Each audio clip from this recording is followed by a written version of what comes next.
Deep inside the quietest place on Earth, an anechoic chamber, the walls absorb nearly all sound. Audio cut dead silence, welcome to the dead room. People who step inside do not find peace. Within minutes, many experience a rising, suffocating panic. Stripped of the comforting bounce of background noise, they are suddenly deafened by the violent roar of their own heartbeat and the grinding of their own skeletal joints. The silence does not attack them, it unmasks them. When the phone dies at a table for one, there is often a sudden spike in tension. It can feel less like a quiet moment and more like an exposure. Look at the empty chair across the table. We often view a table for one as a public display of social failure, assuming the rest of the room pities us. So, we use the group chat, the plus one, and the constant digital tether as acoustic camouflage. We are terrified of the silence. Eating alone in a functional setting like a busy office canteen feels acceptable because it looks purely necessary. But going to the movies alone or sitting at a fine dining restaurant triggers genuine feelings of awkwardness and deep isolation. Picture walking into a crowded cafe. You drop your keys. You feel the heat in your neck, certain the entire room just turned to stare at you. You sit down and immediately your hand goes to your pocket. You open an app, close it, and pretend to type a message just to look busy. You are outsourcing your cognitive equilibrium to someone else's proximity. You risk treating human connection not as a shared, meaningful experience, but as a noise-canceling headphone. We use the presence of friends to avoid finding out what our own internal frequency sounds like, which is a profound realization to have while you are just trying to eat a sandwich.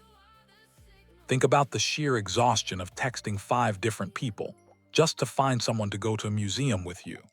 You feel a wave of relief when someone finally says yes, not necessarily because you want their specific company, but because you secured a shield. Just as creators face intense FOMO about adapting to the YouTube 2026 vision and integrating official AI tools, ordinary people face a crushing social FOMO about navigating the world alone. We are terrified of looking obsolete, but just as creators must rely on hard data, like the difference between an active and lasted trend, individuals must rely on psychological data rather than guessing that everyone is judging them.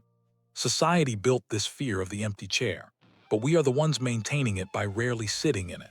The environment is not here anymore. We are. We avoid silence because we fear judgment, and we fear judgment because we rely on external validation. If this is true even partly, it explains why we feel so vulnerable. Without someone across the table confirming our existence, we are terrified we might discover we have no internal signal of our own.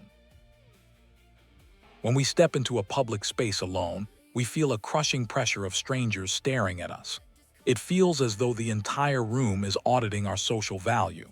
It is deafening. Wait, think about the physics of that for a second. Perspective shift, but this pressure is a physical impossibility. It is a cognitive illusion known to acoustic engineers as phantom reverb. We perceive a sound that is not actually there. Authorities shift. Researchers at Cornell University, Thomas Jailovich, Victoria Medvec, and Kenneth Savitsky observed a pattern known as the spotlight effect. The evidence suggests we vastly overestimate how much strangers notice us. In their experiment, they had students wear an embarrassing Barry Manilow t-shirt into a crowded room. The students were convinced that half the room noticed their humiliation. In reality, barely 23% even glanced up. The audience we are so afraid of is largely an illusion. Look at the guy at the table next to you. He does not care about you. He is drowning in his own phantom reverb. Almost everyone there is trapped in their own noise-canceling bubble of screen addiction and personal insecurity. The judgment we feel is not an external attack. It is just our own insecurity bouncing off the walls and misidentifying itself as an audience. But they aren't looking. And then the waiter drops off your water, and you just look at your phone again. We operate on a massive hedonic miscalculation. Another study completely changes the narrative on this. Published in the Journal of Consumer Research, Rebecca Ratner and Rebecca Hamilton looked at why people avoid enjoyable experiences without a companion.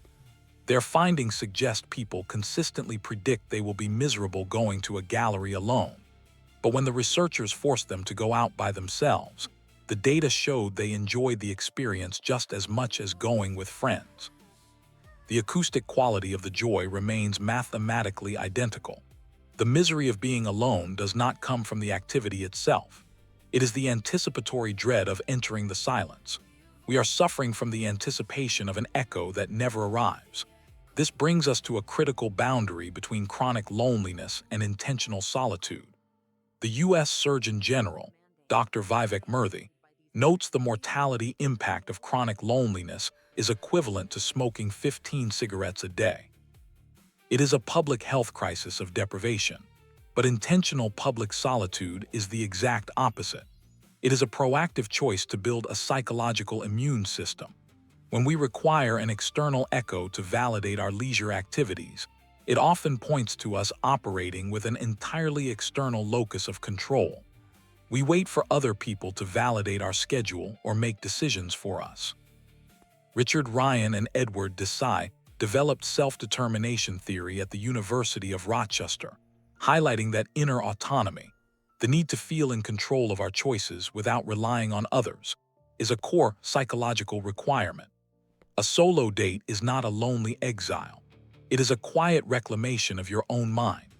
By deliberately sitting in the public vacuum without reaching for a phone, you force your cognitive system to generate its own internal frequency.